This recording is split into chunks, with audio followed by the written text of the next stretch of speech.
Yung room namin guys, room 24. Meron siyang pestohan dito. Yes. Busy? Busy si mama. So, ewan ko queen bed ba to? Laki. Kasi tatlo eh.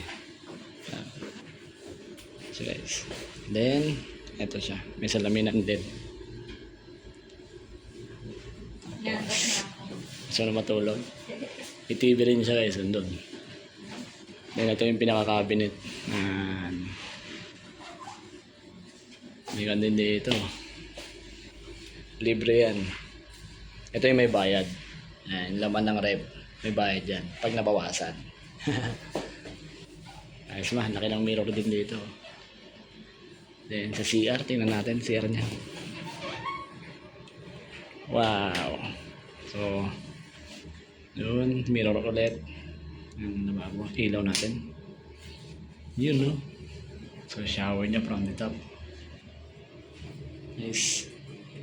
Yun, may hot and cold din. Ganda.